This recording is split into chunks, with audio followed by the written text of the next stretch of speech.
Friends of the channel, sports card collectors, speculators, investors, we are back again. It is another day, another sports card video. Got the pull-out couch in the background. Not quite home yet, but we will continue on. You know we can't be stopped. We cannot be stopped, my friends. If you're new here, you're looking for daily sports card collectibles content out of a hotel room, then you have come to the right place. Please hit that subscribe button down below, the notification bell, all of the buttons, press them. The YouTubers say, like, karate chop the notification bell. Karate chop it.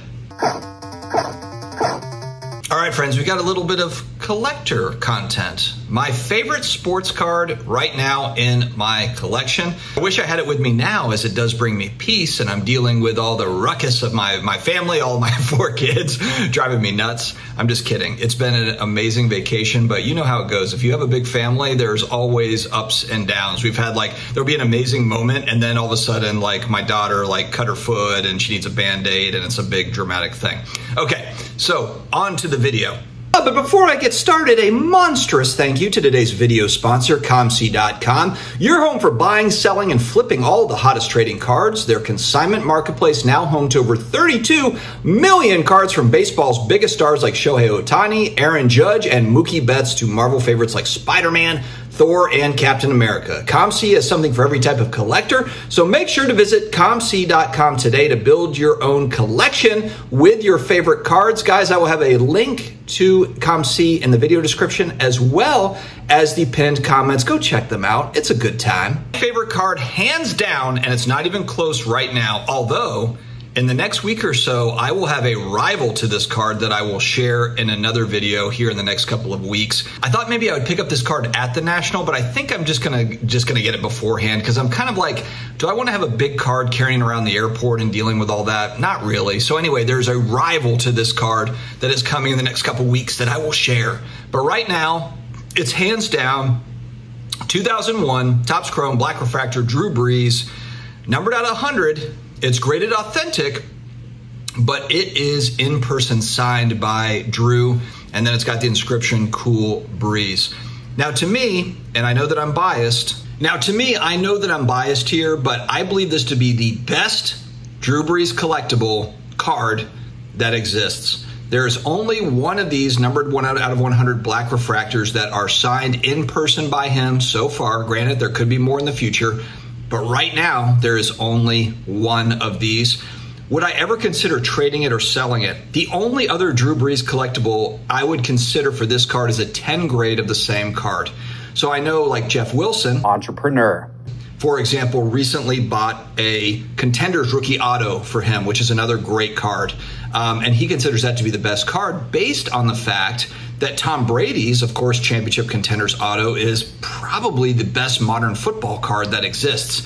So it would make sense that you would think that, okay, the same card for Drew Brees would be his best card, but aesthetically, the black refractor, while it's not autographed, that Contenders auto's got a sticker auto. If it was an on-card auto, I feel like it would be a different story. But aesthetically, when you look at that Contenders auto for Brees, it's just okay for me. It's a great card, and I understand the importance of, you know, Contenders autographs. I get all of that.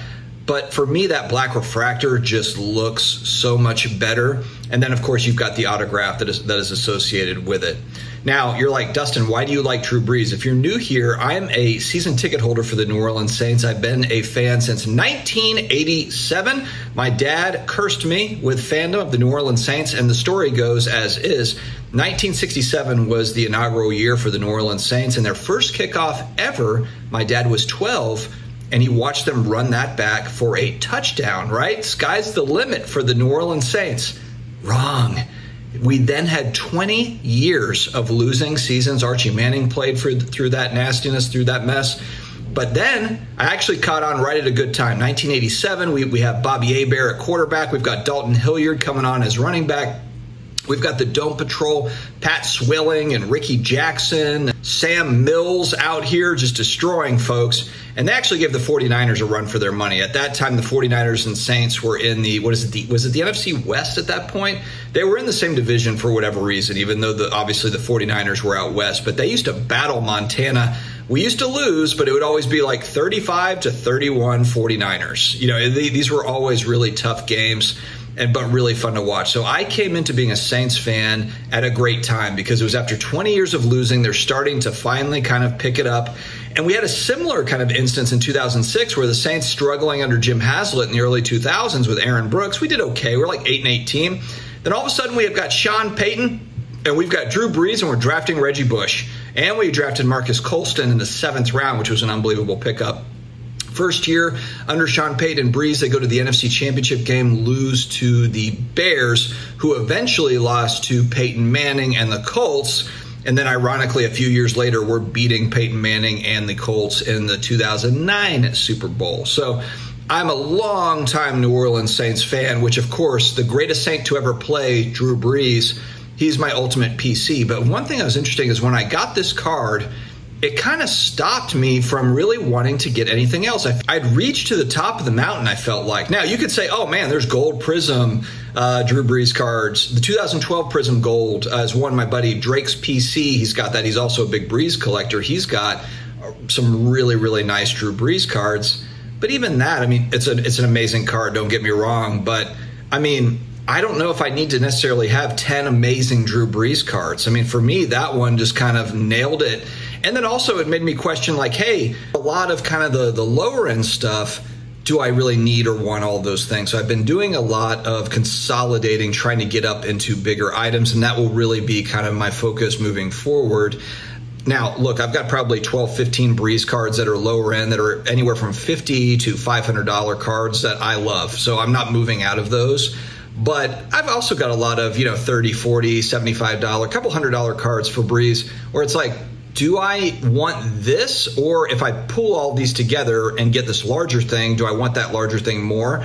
And in most instances, I want that larger thing more now. So that's where the strategy has changed a little bit. And I think that more and more I'm looking to consolidate as we go forward. But again, I've also consolidated down to where I've got a couple hundred slabs that I really like, so yes, could I move, out of, 150 of those slabs and get into, 20 big ones or something? I certainly could do that, but I also like having some volume in the collection. I don't want to have 7 cards that I have, or comic books, or other really cool pop culture collectibles.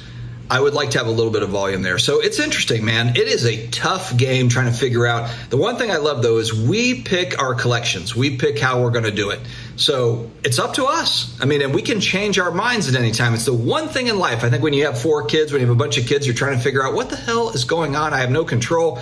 The one thing you do have control over is your sports card, non-sports card collection, your collectible stuff, and how you want to operate in the space. And I think that gives some of us kind of some solace. It's like, you know what? There's a lot of things that I can't control, but this is one of those things that I can control. All right, guys, let me know your favorite card that in your collection right now in the comments down below. Stay healthy, stay awesome, and I will talk to you again later.